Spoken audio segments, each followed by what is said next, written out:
တတိယမြောက်ရွေးချယ်မှုပဲဖြစ်ပါတယ်မြန်မာကော့ကဲလာဒီခေါင်းပါလေတင်းကြောင်ဆူရရင်ဘာလို့မစင်းလဲလုံးထက်ဒီလိုပေးမယ်ဒီကျန်တာကလူလာလောက်တယ်ရှင်းမယ်ပတ်တယ်လောက်ချင်တယ်သုံးပါဘူးဒီကပတ်တယ်လောက်ချင်တယ်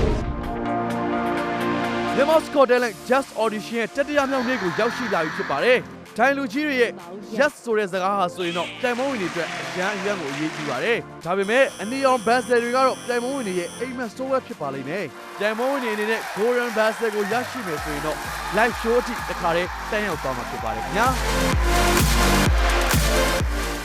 မင်းကြီးလေမင်းကဘူးကြီးဆိုထားတယ်။အဲ့ရကြောက်စရာဒီမှာမနေတော့စိတ်ရလို့ရှာတယ်အဲ့ဒါမလင်းပါစေနေစုတောင်းပါအဲ့ဒါမလင်းပါစေစုတောင်းပါဒါပေမဲ့လူချင်းတော့ကိုယ့်ရဲ့စင်ဖုန်းကိုဘယ်ပတ်လာလဲဒါဘောဘောမှဆိုလို့ရှိရင်ဘယ်လိုဖြစ်နေတာရှင်လဲပါပဲကိုလည်းကိုတက်တဲ့ခါနဲ့ဆိုတော့ကိုလည်းကိုပွားတဲ့ခါနဲ့လည်းဒီလိုရှင်လေဒီလိုလောကဒီလိုကောင်းအပြင်မှာလည်းကြည့်ပြီးပါလေဒါပေမဲ့သူတို့ကြော်ကြမ်းမလို့ခလေးကိုကြော်ကြမ်းမလို့No, I know how to make them stop and stare as I zone out. The club ain't even handle me right now. Watching you, watching me. ကဲညီမလေးနဲ့နေရာလေးဆက်လေးမိတ်ဆက်ပေးပါဦးဗျာကျွန်တော်နိုင်ငံလာမင်းထုံးပါဟုတ်ဘယ်ကလာလို့ရကျွန်တော်ကလာရှိုးနေတာပါလာရှိုးနေတာပဲโอเคဝေးပဲနော်ဘယ်လိုရှင်းနေပြမှာလဲဗျကျွန်တော် B-box ပါ B-box မနေတော့ကတော့ B-box တယောက်ကတော့အစွမ်းကိုခဲသွားတယ်ဟုတ်တယ်အဲ့တော့နည်းကြီးကြီးပိုမိုက်ဖို့လိုရယ်နော်ပိုမိုက်ဖို့တော့လိုမယ်နော်โอเคကျွန်တော်ညီလေးကတော့အများကြီးရှိနေပါပဲစနေအားပေးနေမယ်ဘယ်လိုကြီးမင်းလေးဦးစလုံးရဲ့လက်မလေးတွေကျွန်တော်တို့အများကြီးတွေ့ကြတယ်โอเคနော် good luck โอเคအားပေးနေမယ်ဗျာအားလုံးညဟမ်ဒီလေးရဲ့နာမည်နဲ့ဘေးကလာပြိုင်တာလဲဆိုသိပြစီဟုတ်ကဲ့ကျွန်တော်နာမည်ကလာမင်းထုံးပါကျွန်တော်ကလာရှိုးမျိုးကလာပါခင်ဗျတင်းလန်ရှိုးမှာညီလေးပါပြိုင်မယ်စိတ်ကူးပါလေကျွန်တော်က B-box ကိုထုတ်ပြမှာခင်ဗျနားထောင်ကြည့်အောင်နော်ဒီလေးကOh, you ready, boy? Yeah, okay.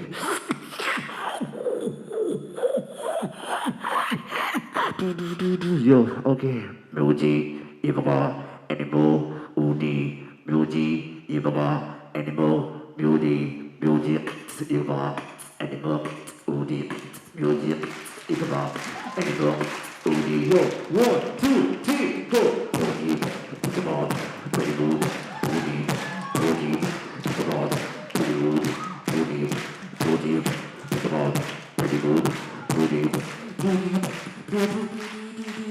Let me go.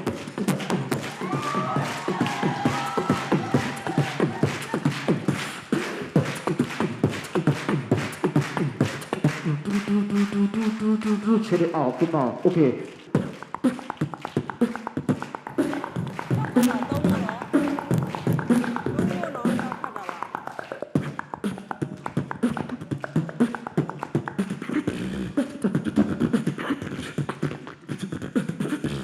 Join the bass now, okay.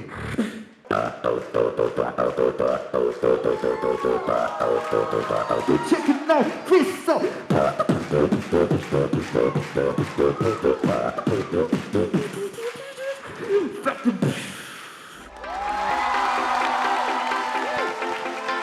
ကောင်းပါလေဗျ။ B-box တွေဒီမှာအများကြီးလာပြိုင်ဘူးတဲ့ထဲမှာတစ်မျိုးတစ်ပါးသာစမ်းတက်တာပေါ့ဗျာ။ခင်ဗျားပုံစံလေးကနောက်တစ်ခုကဒီ bass တန်တွေထုတ်တာလေးတွေပို့ပြီးတော့ force ပါတယ်နော်အဲ့ဒါလေးကတော့အားရတယ် beat တွေ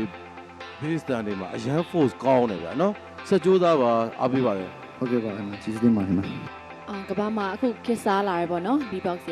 အဲ့တိုင်းပဲမြန်မာနိုင်ငံမှာလေဒီလိုမျိုးလိုက်ပြီးတော့လုံနိုင်တဲ့လူတွေပေါ်ထွက်လာတယ်ဒီဟာတွေကိုတွေ့မြင်ရတယ်ဒါအရန်ပဲကောင်းပါတယ်ဒီလိုမျိုးကဘာနဲ့အတူပေါ့နော်ဟိုတစ်ချိန်တည်းမှာပဲမြန်မာနိုင်ငံမှာလည်းလာပြီးတော့ရှင်းပြနေတဲ့အတွက်ကြောင့်မလို့အရန်ပဲဂုဏ်ယူတယ်လို့ပြောချင်ပါတယ်ကျေးဇူးတင်ပါတယ်ခင်ဗျာစူးစမ်းနိုင်တကူကတောက်ခတ်တာပါကြောပြီးသွားတာအဲ့ဒီတခုလည်းတော်တော်လေးဆန်းတယ်သလားဟုတ်ကဲ့ပါနောက်ရဟိုမြူးအောင်လည်းလုံနေတာပေါ့နော်တကယ်တော်ပါတယ်သားတော်ပါတယ်ဟုတ်ကဲ့ကျေးဇူးတင်ပါတယ် share ပဲလို့ပြောပြရစီဟုတ်ကျေးဇူးတင်ပါတယ် share ဘာဖြစ်လို့လဲဆိုတော့လူတွေကို entertain လုပ်နိုင်တယ်လေလူတွေကိုညီလေးကဖြောပြမှုတစ်ခုပေးနိုင်တယ်ရတာတစ်ခုပေးနိုင်တယ်လို့ကျွန်တော်မြင်တယ်ကဲကျွန်တော်တို့ yes no လေးပြောလိုက်ကြအောင်နော်ကိုတီးစပြောပါ Brilliant yes ပါကျေးဇူးတင်ပါတယ် Rebecca Yes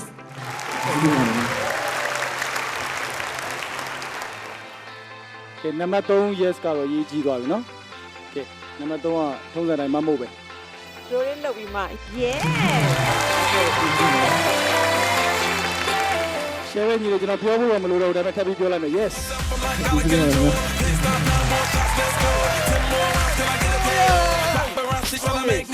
ရေတော်ပါဗျာနောက်ကနေကြည့်နေတာအားပေးနေရတယ်တကယ်ရဘယ်နှစ်လောက်ရှိလဲဗျာပြီးတော့လောက်တာ3နှစ်လောက်ရှိ3နှစ်လောက်ရှိအဲ့တော့ကျွန်တော်တခုတောင်းဆိုဟိုကတော့ဒါဦးတီတို့ဘာလို့လောက်ပြသွားတယ်မမို့လို့ကျွန်တော်တီးစားဒါစိုးကြီးကြီးစိုးကြီး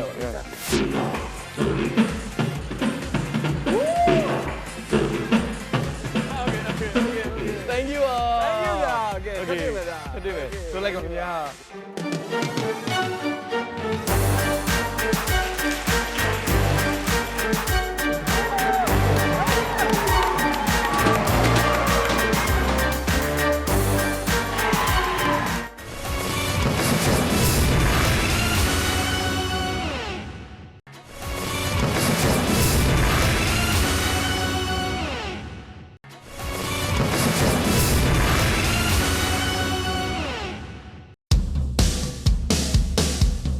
We are soldiers fighting in the field, just a human shield. Everything you see, the glitters isn't always gold. Everything you think is perfect, isn't always. မင်္ဂလာပါအများကြီးမျောနေတာနော်ပြိသက်တွေကလည်းအများကြီးမျောနေတာနော်ချိန်လိုက်ချိန်လိုက်ချိန်လိုက်โอเคတော့မယ်လားကြည့်မယ် သမီးလေးနာမည်ကိုပြောပါဦး သူရဲ့နာမည်ကပြည်ဦးလွင်ရွှေဦးမှာ အကုန်လုံးကြောက်တာတော့သူတို့ကိုမပြင်းမဲ့အဲစကားကြောင်ကိုလည်းကြောက်တယ်ဒါပေမဲ့ဒီစုတော့မမျောလင့်ဘူးပေါ့ သမီးဘယ်လို talent နဲ့အားကစားဝတ်ဆိုရင်လည်းပြောပါဦး သမီးကချင်းခတ်ပြမှာ ကဲကဲညံကြည့်ချင်ပြီးတိတ်အများကြီးပြောတော့ဘူးနော် ဟုတ်ကဲ့ ညံခက်ပြလာလာလေး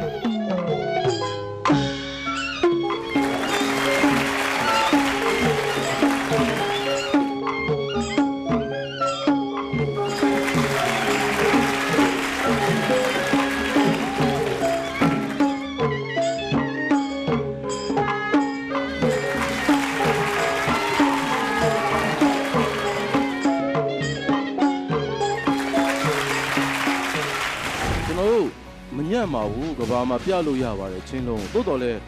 ဒီစနစ်တကျ presentation လေးတွေပေါ့နော်အဲ့စနစ်တကျလေးဖြစ်ဖို့လိုတယ်တက်ရလေးဖြစ်အောင်ပေါ့နော်နောက်စင်နေကြရင်ပို့ပြီးတော့တက်ရက်တဲ့ presentation လေးတွေမြင်ချင်းလို့ပြောတာပါကျေးဇူးတင်ပါတယ် နောက်တစ်ကတော့အရန်ဟိုကောင်းတယ်လို့ပြောချင်ပါတယ်အရန်တော်ပါတယ် ပြင်မှာဘလောက်ပွဲဝင်ထားတယ်ဆိုတာမှန်းလို့ရတယ်အဲဒူးလေးတုံတာလေးပဲနောက်မဖြစ်အောင်တော့ကြိုးစားနော်အဲ့တော့ yes or no နားထောင်မယ်ဦးတီ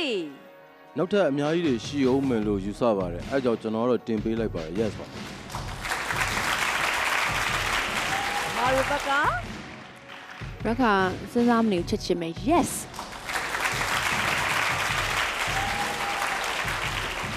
ကိုမျိုးကြီး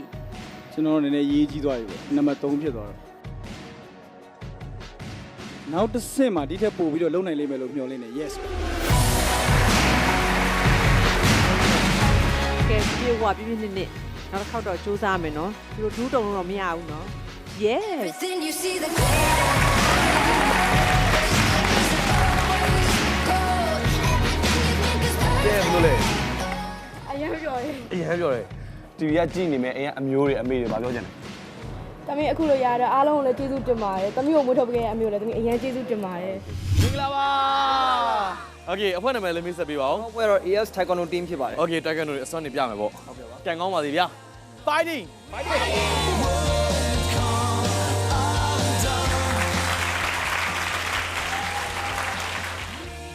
င်္ဂလာပါခင်ဗျာ မင်္ဂလာပါ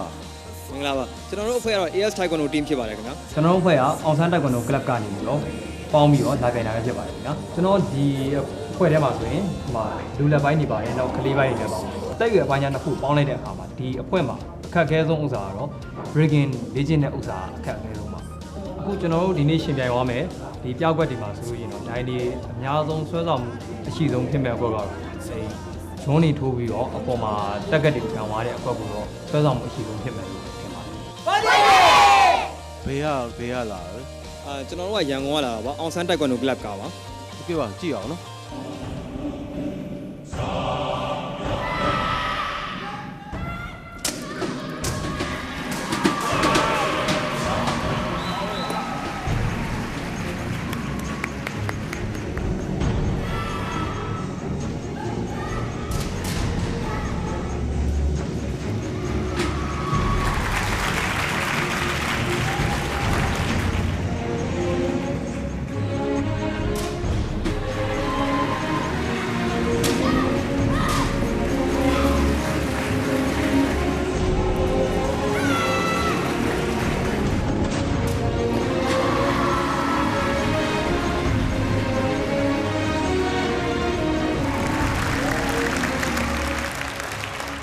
အားလုံးအရင်ပဲလေးစားပါတယ်လို့ ကျေးဇူးပါ ကော်ပြားကိုကံမဲ့အစားဒီဟာတပြားစီလောက်နဲ့ဆိုရင်ကျိုးနိုင်မဲ့အရာတစ်ခုပေါ့နော် ကျိုးတာတော့ကျိုးနိုင်ပါခင်ဗျာကျွန်တော်တို့ကဒီကောင်မသုံးမဲ့နဲ့ဒီအဆင့်မှာတော့ဒီ film များတွေကိုသုံးသွားတာခင်ဗျာဒါပေမဲ့ high technique တွေကိုပဲပြသွားတာဖြစ်တယ်ခင်ဗျာ အခုလိုဖွဲ့လိုက်လာပြီးတော့ရှင်ပြန်လာလဲလေးစားတယ်နောက်ပြီးတော့ကျွန်တော်တို့ခုနကြိုက်တာဆိုဒီနောက်ကျွန်းပေါ့နော်အလွတ်ကျွန်းခေါ်လာမသိဘူးနော်ဒီလိုကျွန်းထိုးပြီးတော့အပေါ်ကန်သွားတာလေးကျွန်တော်သဘောကျတယ်ကျေးဇူးတင်ပါတယ် ကျေးဇူးပါ ဟိုပတ်တယ်တစ်ခုကနေတစ်ခုအကူပြောင်းနေမှာနော်ဟိုတုံဆိုင်မနေဘူးလုံနေကြတမယိုးလုံစင်အတိုင်းပြောင်းပြီးတော့ဟိုအများကြီးပြသွားနိုင်တာအကြီးချိန်တိုလေးထဲမှာနော်အဲ့ဒါလေးတွေကတော့စီကန်းရှိတာစနစ်ကြတာတော့အရန်ကိုတာပါတယ်ဗျကျွန်တော်အမြင်ပါနော်โอเคပါအဲ့တော့ဗုဒ္ဓင်လေးတွေနောက်ထောင်ကြည့်ရအောင်ညီမလေးပြောပြပါဦး ချွင်းချက်မရှိ yes ပါ ကျေးဇူးပါ yes ကျေးဇူးပါဟို yes yes ပါ yes ကျေးဇူးပါခင်ဗျာ โอเคပါကျွန်တော်လည်း yes ပါ yes ဟုတ်ကဲ့အားလုံးကျေးဇူးပါ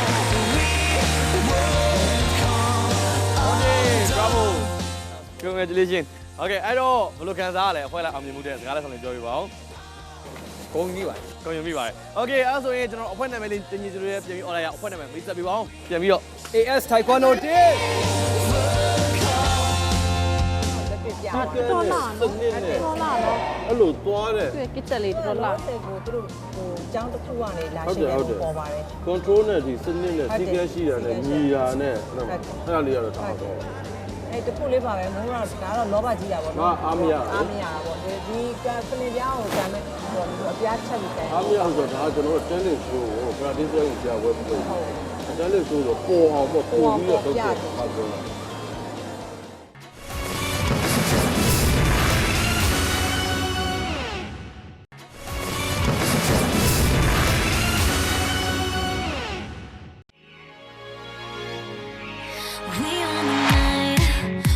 ကျွန်တော်တို့မြန်မာနိုင်ငံမှာအဆိုဝါသနာပါတဲ့ဝါသနာရှင်တွေအများစွာရှိပါတယ်အခုလူရွေးပွဲမှာတွေ့ရမှာဖြစ်ပါတယ်ဗျာ Flying so high, but let's turn it up tonight. We're dancing in the sky. You're 100 light years ahead of me, you're miles away from ဟုတ်ကဲ့ညီမရဲ့နာမည်လေးနဲ့ဘေးကနေလာပြီးရှင်ပြန်လာလေးသိပြစေ ညီမရဲ့နာမည်ကတော့ပွင့်ပြစ်ပြစ်ပြီးတော့စကိုင်းတိုင်းကလေးမြို့နယ်ကနေလာပြန်တာပါရှင်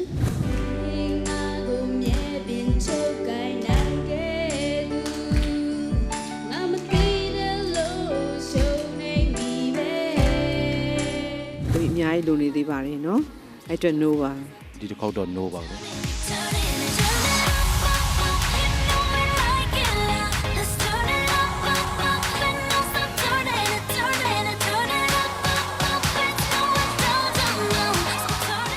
နာမည်လေးပြောပြပေးပါဦး တကယ်ပြီးမျိုးဖြစ်ပါတယ်ရှင် ဟုတ်ပါပြီဘယ်ကလာရောက်ရှင်ပြိုင်တာလဲ စကိုင်းတိုင်းဒေသကြီးတမူးမြို့မင်းသားရွာရှင်ဟောင်းဒီတဲ့တိတ်ပုံရင်းများလေယူမဆွေကျန်စေဆောင်းနေလေးစုပ်ကိုင်းမိတော့ခိုင်ဝင်ပြန်တွေ့တွေလေ ဒီတစ်ခေါက်တော့ no ပါ ဟုတ်ကဲ့ ခေါက်တော့ no ပါနော် ကျေးဇူးတင်ပါတယ် ဟုတ်ကဲ့ပေါ်တယ်အဲ့ဒါ तू ကဘလို့မှမထွက်တော့ဘူး လို့ကြားတဲ့နေရာမှာ तू ကထပ်မကြနိုင်တော့လာလာလာလာအဲ तू ထပ်ဆင်းလို့မရတော့အမှဆင်းလိုက်အောင် အဲ့တော့ no 2 years ပေါ့နော်အဲ့တော့အစိုးပညာရှင်တွေဘာလို့အောင်ပေးရတော့ ဆိုပြရချင်းအဲ့ဒါမျိုးကြမရဘူးလေမှာဟုတ် အဲ့မျိုးမဟုတ်ဘူးအဲ့ဒါဆိုတော့ဘယ်နဲ့ပြင်မှာသူတို့မျိုးတွေသူတို့သိတာနော်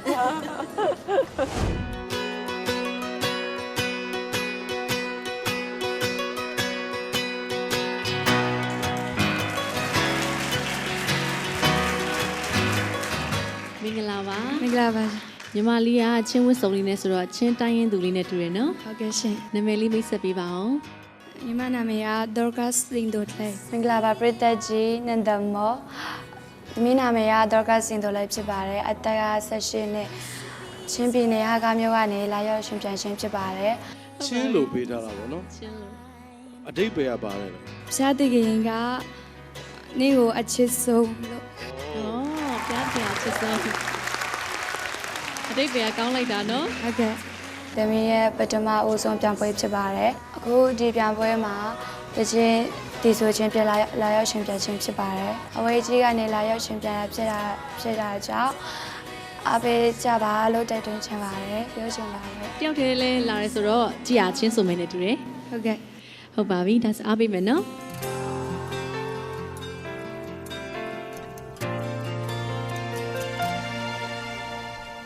ပြန်ပြီးတွေ့တော့ခုတိုက်တောင်းတတယောက်တည်းပေါ်အမေတန်ပြောင်းလေဒီမတော်တဲ့မျိုးကိုငါလည်းညုံမီငါရင်နဲ့တို့ချင်လေးချစ်စေအဆုံးရှိပါလေတိုင်းမင်းထွက်တဲ့မေစကူချင်းဆောင်မြုံနေပြီ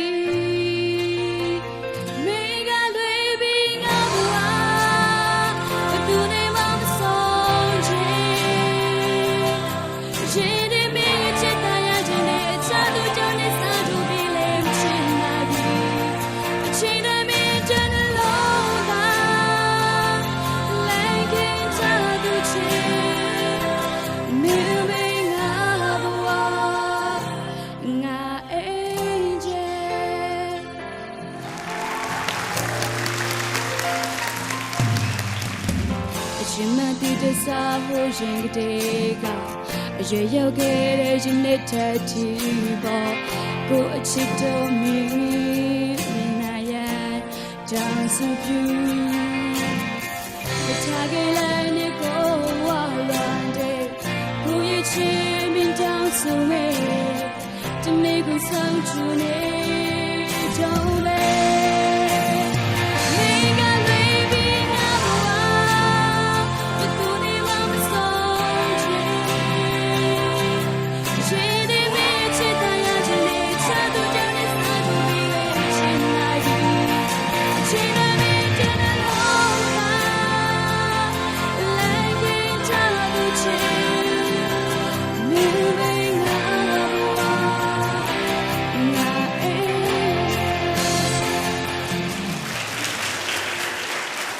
ဒီတက်ပိုဆိုနိုင်လိမ့်အောင်မယ်လို့ကျွန်တော်မြင်နေပြီ chorus တွေပါတယ်မှာဆိုအပီဆွဲစီနေတာလေတင်ပါမင်းကလွယ်ပြီးငါဘဝအဲ့လိုမျက်နှာရွာပြန်ပြတ်သွားပြီကြီးလဲဆွဲရကျွန်တော်အဲ့လိုမျိုးကိုသဘောကျတယ်အကြံပေးတာပါညီမ ဟုတ်ကဲ့ရှင် သမီးအမြင့်မှာဒီတဲ့မြင့်နိုင်မယ်ဆိုရင်ကိုကောင်းတယ်လို့အနိမ့်မှာကျတော့သမီးတော်တော်ကြီးကိုအတန်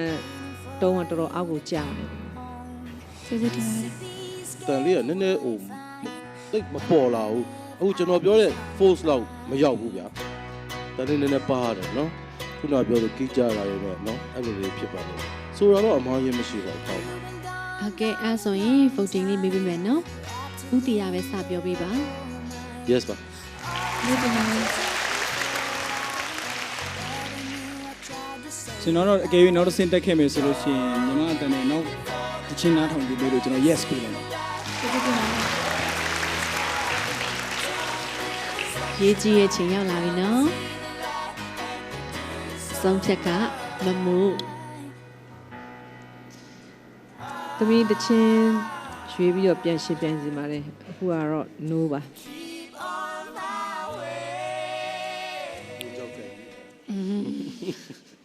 မွေပွေးရောစပကြီးမွေရောမွေဟောက်ရော ရန်ကအနေနဲ့ကတော့ထပ်ပြီးတော့စူးစမ်းစေချင်ပါတယ် yes ပါ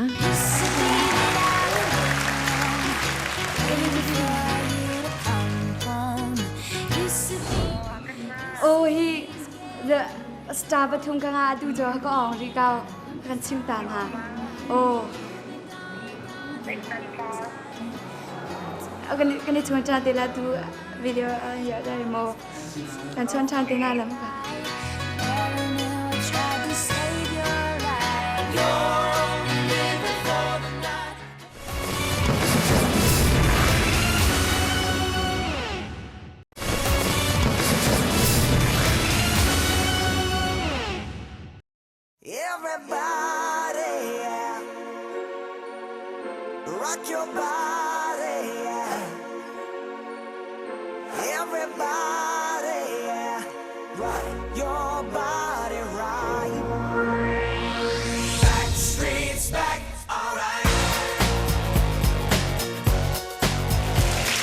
နည်းလေးပညာလေးလာလိုက်စားအချိန်ဘယ်လောက်ကြာပြီးတော့ယူခဲ့ပါသလဲ 6နှစ်ကျော်9နှစ်ထဲမှာတော့ရှိနေပါပြီ အားလုံးပဲမင်္ဂလာပါမြန်မာကတဲလန်ပရိသတ်ကြီးအားလုံးပဲကျွန်တော်မမိကြတာတော့မသိဘူးကျွန်တော်နာမည်ကအိုလီဗာဆိုဖြစ်ပါတယ်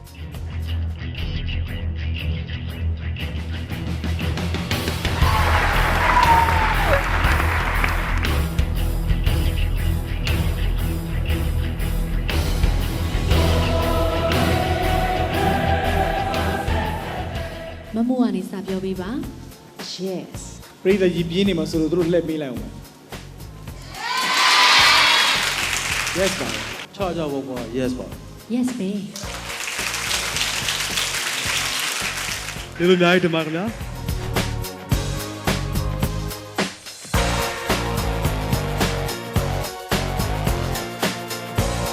magic ပေါ့နော်အဲ့လိုပုံစံမျိုးပြမှာဟိုကနှစ်ခုရောပြညက်ချစ်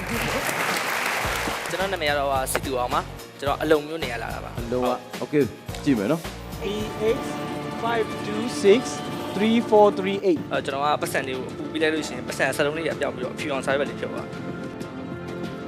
ဒီပတ်စံလေးကပျောက်ပြီးတော့အဲ့ငုတ်ထုတ်တဲ့ဝင်သွားတယ် B8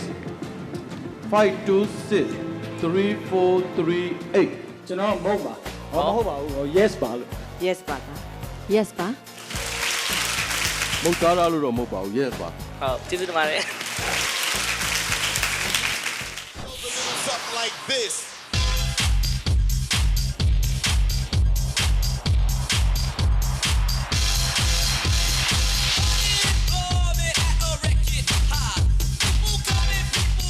Mingla ဟုတ်ကဲ့မင်္ဂလာပါ နံပါတ်လေးမိတ်ဆက်ပေးပါဦးခင်ဗျာ ကျွန်တော်နာမည်ကတော့ဇေယျတော်ဖြစ်ပါတယ် ဘယ်ကနေလာပါလဲ ရန်ကုန်တိုင်းဒေသကြီးဒဂုံစီကမ်းမြို့နယ်လာရှင်နေ โอเคဘယ်လိုမျိုးရည်ချင်းနဲ့ကျွန်တော်ညီမစကော်တလန်မှာပုံရပြီးမှရှင်းတယ်မှာ ညက်လေးပြမှာဖြစ်ပါတယ် ညက်လက်ပြမယ်အနီးကက်ပြမယ်โอเคဘယ်လိုမျိုးစိတ်လှုပ်ရှားမှုတွေကျွန်တော်အနေနဲ့ခံစားရမလဲဆိုတာတိုင်းလူကြီးနဲ့ပရိသတ်တွေနဲ့ကျွန်တော်အတူတူအားပေးပါမယ် ဟုတ်ကဲ့ပါ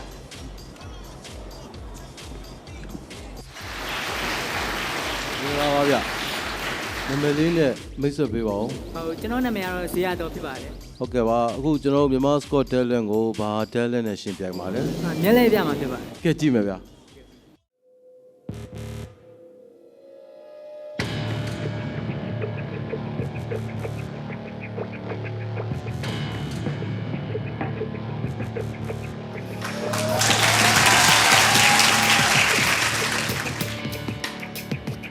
ခွေးအကြောင်းလေးကြားလို့ရှိရင်ကျွန်တော်တိရစ္ဆာန်လေးကြားရင်လက်ဖြောက်ကြီးမီမီအဲ့တန်းလေးခေါ်ကြတယ်ဗျကျွန်တော်ဖဲချက်လေးတွေကြားလို့ရှိရင်လက်ဖြောက်ကြီးခေါ်လို့ရတယ်ဗျအဲ့မဲ့လက်ဖြောက်လေးတစ်ချက်လောက်ကြည့်ပေးကြည့်ပါ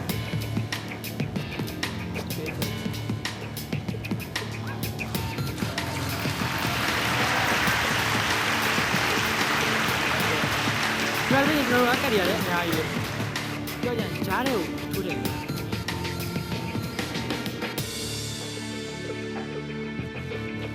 ကျွန်တော်လက်ဖြောက်လေးကြည့်ပါမဟုတ်ဘူးကြာဂျယ်လီဖြတ်ပြီးကြတော့လုံးဝမဟုတ်ဘူး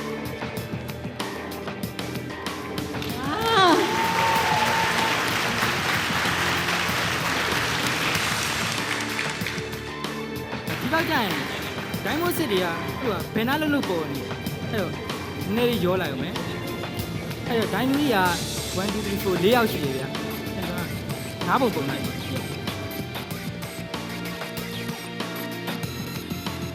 ကိုမျိုးရစားလိုက်နော်ကိုဒီထက်ကတပုံပယ်ပြီးပါလားဘယ်ပုံပယ်လဲ1 2 3 4 5 5တဲ့ဟိုး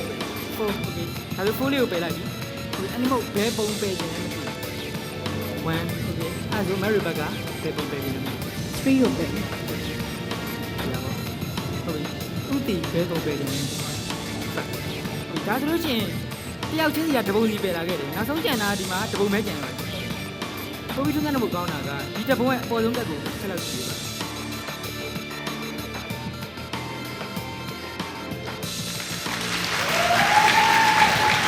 ဒီမှာဆိုရင်ကျွန်တော်တက်ရအများကြီးရှိတယ်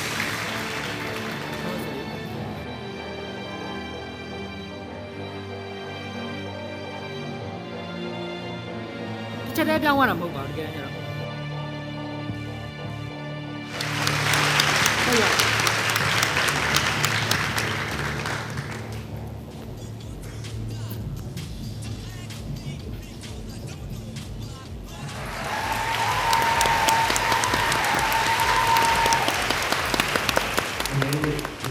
ရော close up မြစ်လေရောပြသွားတယ်နော်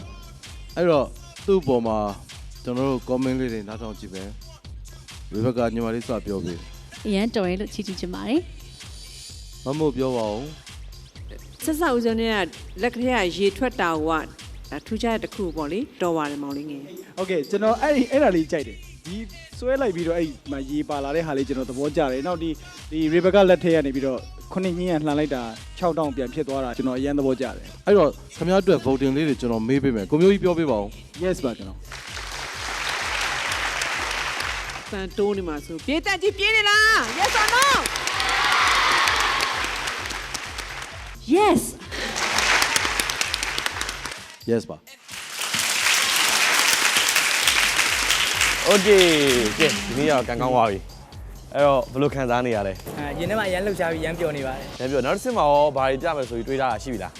တွေးရတော့မရှိဒါပေမဲ့ဒီချက်ကောင်းပြီးရမ်းလန်းနဲ့ပြကွက်တွေပြမယ်လို့စိတ်ကူးတာပါโอเคနောက်တစ်ဆင့်မှာကျွန်တော်ထပ်ပြီးတော့မှရင်ခုန်ချင်ပါတယ်ထက်ကန်ကောင်းနိုင်ပါစေခင်ဗျာလေကိုမျိုးကြီးနော်ထူးဆန်းတယ်နော်နည်းနည်းလေး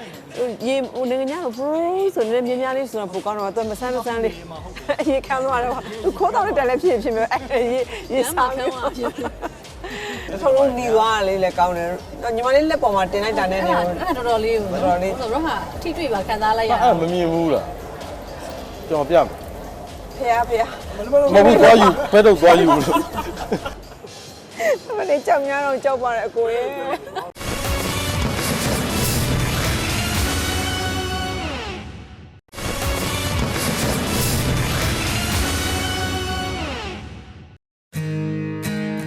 လူရွေးပွဲရဲ့တတိယမြောက်နေ့ကတော့ပြီးဆုံးသွားပါတော့မယ်ဒီနေ့ကလည်းမမို့အတွက်ကံကောင်းတဲ့နေ့တည်းမဟုတ်တော့ဘူးထင်ပါတယ်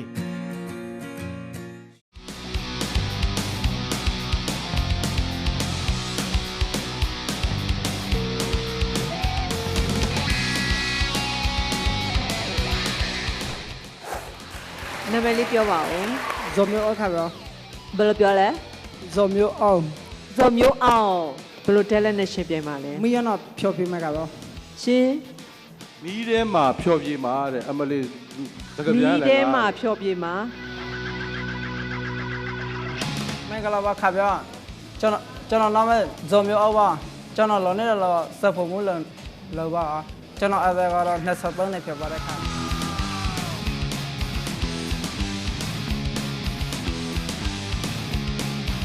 ကျွန်တော် fashion မှာလို့တော့ fashion မှာထမအရခါခဲတွေ့ရခါပြောအဲ့ဒါလေးကျွန်တော်အရစေကိုတယ်ကျွန်တော်တက်ငယ်ကြီးနေရလဲကျွန်တော်မျက်စိရှင်ကတချေတော့ fashion မှာထမလို့တော့ပြေသွားတဲ့ခါပြောအဲ့ဒါလေးကျွန်တော်သူများအသက်လည်းနေတဲ့တန်နေရတယ်ဒါကြောင့်ကျွန်တော်အရစေကိုရကျွန်တော်ဒီ fashion မှာလောက်ကောကျွန်တော်မလို့ထွေလောက်ခဲ့ပါခါပြော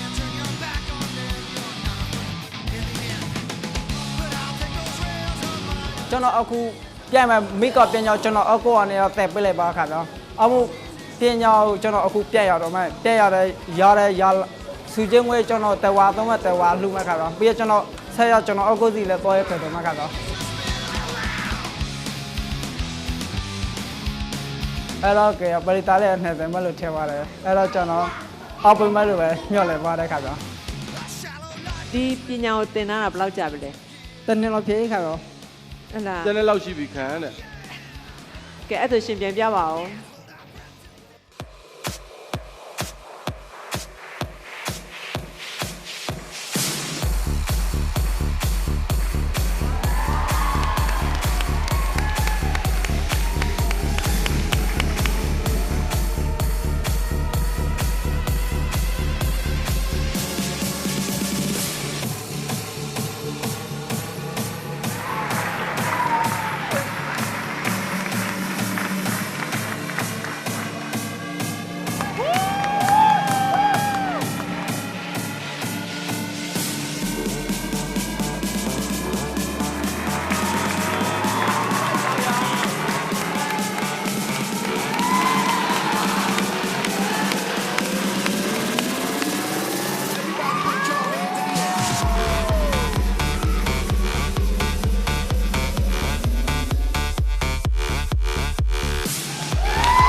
တော်လေးကိုပဲကြည့်လို့ကောင်းပါတယ် အခုကစားတာပေါ့နော်တော်တော်ကောင်းတယ်ပေါ့နော်အဲ့လိုစွမ်းရည်ရှင်တွေမျိုးကျွန်တော်စီမှာတကယ်လိုအပ်နေတာဗျနော်ခင်ဗျအဝေးရလည်းလာတယ်ဒီမှာလည်းကောင်းမွန်ဆုံးပြသွားနေတယ်ကျွန်တော်တို့ချီကျူးတယ် ကျေးဇူးတင်ပါခင်ဗျာ ညီမတို့ဘက်ကတကယ်ကိုရင်သက်ရှူမောပါပဲเนาะတဲထိတ်ရင်ပိုကြီးလုတ်ပြသွားတယ်အပေါ်မြောက်လိုက်တုန်းကများဆိုရင်ဒီဘက်များကြာလာမလားလို့စိုးရိမ်မိတယ်အဲ့တော့အရင်ပဲကြော်ပါတယ်လို့ ကိုမျိုးကြီးပြပါ ချီးကျူးပါတယ်လို့ ကဲတိတ်ညှောက်ပြောလို့တော့မရဘူး yes or no လေးတော့နားထောင်ကြည့်အောင်ဒီဘက်ကစမေးမယ်ကိုမျိုးကြီး ကျွန်တော်တို့ yes ပါ ဦးတီ ကနမတန်ဘောဆိုင် မဲအေးလာနော်လိုက် yes yes yes yes မာရီဗကာ ရက်ကတော့မန်တိုင်းပြောရရင်လေတဲထိတ်ရင်ပိုကွက်တယ်တော်တော်လေးကြောက်တယ်ဒီလားဒါပေမဲ့ရက်ခါလေးလက်ခံလိုက်ပါတယ် yes လေတော့ပါခင်ဗျာ ရုပ်တက်ပဲကျွန်တော်လာပေါ့ဘာဖြစ်တကယ်ပါ river ကပြောရမှန်တယ်ရင်ခုန်နေရင်လဲတုံနေရုပ်တက်ဒီမှာလေမီးဒီပါရဲ့အနေနဲ့များရလေနောက်တစ်စက်တက်ရင်ရောဘလို့မလုပ်မယ်ဆိုတာလဲတွေးလို့မရဘူးလေဒါပေမဲ့အရန်လာတော့လဲ yes ကျေးဇူးပါခင်ဗျာ โอเคဝမ်းသာလားဒီမှာခဏနေဒီခဏဖက်ပြည့်စီဝမ်းသာလားပျော့လား ကြော်တဲ့ခါကအ ရန်ပျော့တယ်ပေါ့ အရင်ပြောတဲ့ခါ နောက်တစ်စင်မှာဘာလို့ပြအောင်မလဲ နောက်တော့ဆင်မောဒီကျွန်တော်နှစ်ခုနေမျိုးရှိတော့မှကျွန်တော်စိတ်ချပါတယ်ဟုတ် အော်โอเคနောက်တစ်စင်မှာလည်းဒီလိုကန်ကောင်းနေမှာသူစတောင်းပေးပါတယ်ကျေးဇူးတင်ပါတယ် ကျေးဇူးတင်ပါခင်ဗျာ thank you ပါ လက်ကင်နေနေရအထိပါမီးရောက်လာတယ်ဟောအနေရှိတယ် တစ်နှစ်ဆိုရယ် experience ဟောစရာကောသူကစားတာအရန်လာနော်ဝိုင်းတာတဲ့အမအောက်ကနေခြေထောက်အောင်နေပြန်ဖမ်း ဟုတ်တ တာ ယ်အောက်ကပြန်ဖမ်းတာတော့တော်တော်ခက်လေ ရောင်းမြန်ကိုပြန်ဖမ်း ဟုတ်ကြမှာရ နောက်ကျောပေးပြီးပြောင်းမြန်ခြေထောက်အောက်ကနေဖမ်းအာငိမ့်တဲ့အချိန်မှာသူရဲလိုက်တာငိမ့်တဲ့အချိန်မှာရဲလိုက်တာဟုတ်ငိမ့်လို့တော့မရတော့ဘူး မရတော့သူကဟုတ်တယ်လားလေနှစ်ဖက်သလုံးကဂျိန်းလူငိမ့်နေနော် ဟုတ် အကြိုင်လူရက်လိုက်တာဗျာကြီးကနည်းနည်းငိမ့်နေပြီနည်းနည်းဟိုဟာဖြစ်နေပြီပေါ့အဲ့မှာသူရက်လိုက်တာ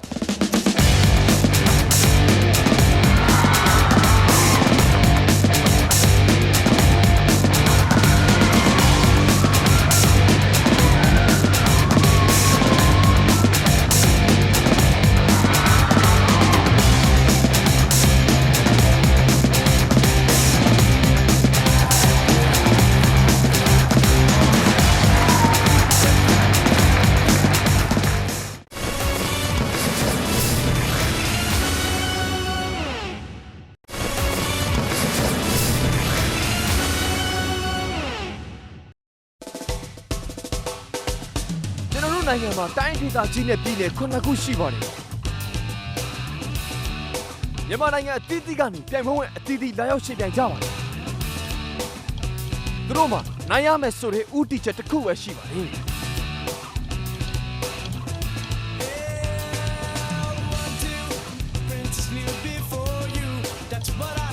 မင်္ဂလာပါအခုဒီနေ့ဘာဆင်ပြိုင်မှာလဲမသိဘူးဒီတော့လူဟာလာပြောချင်သေးဘူးဒီနေ့ရောတော့အကတော့အကပဲဗျဒါမဲ့ပေါ့ကြည့်လိုက်ရလေဟုတ်ကန်ကောင်းပါစေကန်ကောင်းပါစေကျေးဇူးပါကိုလက်အ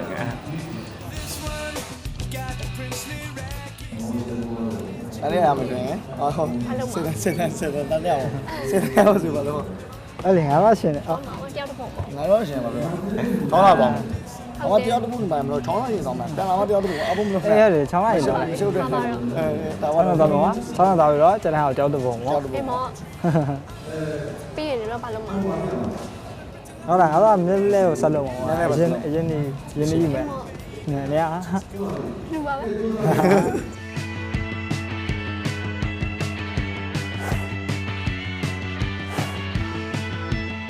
好嘞，我说。တိုင်ဝရဘယ်လိုလဲစိတ်တော့စီရ အရင်စိတ်လှရှားနေရခြေပြလက်ပြလေးပါအေးနေမင်္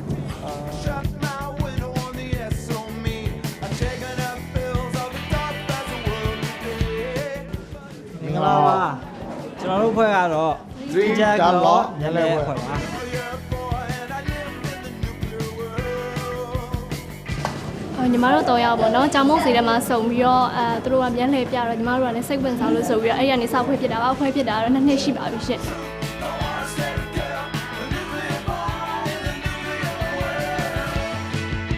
ဟ ဟုတ်ကျွန်တော်တို့ပြောင်းပြောက်သွားတာပေါ့နော် extreme budget ပေါ့နော်ဒါပေမဲ့အလွန်အနေများတဲ့ပြောက်ကဖြစ်ပေမဲ့ကျွန်တော်ဖွဲ့တယ်မှာ main လေးတယောက်ပါတယ်သူ့ကိုအများကြီးကျွန်တော်တို့မှဟိုအခက်အခဲရှိလာလို့မေးလို့ရှိရင်တော့ကျွန်တော်တို့မှ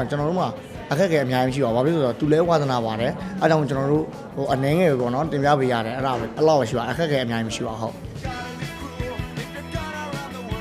ကျွန်တော်တို့ဒီနေ့ပြသမယ့်ပြပွဲတွေကိုကျွန်တော်တို့မှရှိတဲ့အစွမ်းအနေနဲ့ပေါ့နော်အကုန်လုံးကျွန်တော်မှရှိတဲ့အစွမ်းအကုန်လုံးနဲ့အကောင်းဆုံးတင်ဆက်သွားမယ်လို့ကျွန်တော်တို့ကတိပေးပါတယ်ပရိသတ်ကျွန်တော်တို့လည်းအားပေးပါအောင်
လေးတွေညီမလေးတွေတယောက်ချင်းစီနာမည်လေးတွေပြောပြပေးပါအောင်နော်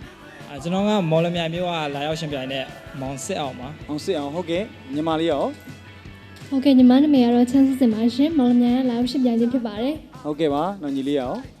ဟုတ်ကျွန်တော်နာမည်ကတော့အောင်ပါမော်လမြိုင်ကပဲလာရောက်ရှင်ပြိုင်တာပါဟုတ်မော်လမြိုင်မြို့သူမြို့သားတွေအကုန်လုံးကိုစားရမ်းခုံယူပါတယ်ဟုတ်ကဲ့ကျေးဇူးတင်ပါတယ်သားတို့သမီးတို့အရင်းနှီးအမတန်များပါတယ်နော်သွေးထွက်တန်လို့ဖြစ်လောက်ထင်အောင်ရင်းနှီးခဲ့ရတာဒါပေမဲ့ကြီးလို့တော့ကောင်းနေတော့သိလားရွှေစုတွေကိုထိုက်တန်စွာရသွားတယ်ပေါ့နော်နောက်တစ်ဆင့်ကိုတက်နိုင်ပြီဆိုတော့အခုလဲခေါင်းတွေရောဖင်တွေရောခွဲပြသွားတာနော်ဂုဏ်ယူပါတယ်ဗျာအားလုံးဒီမှာလေ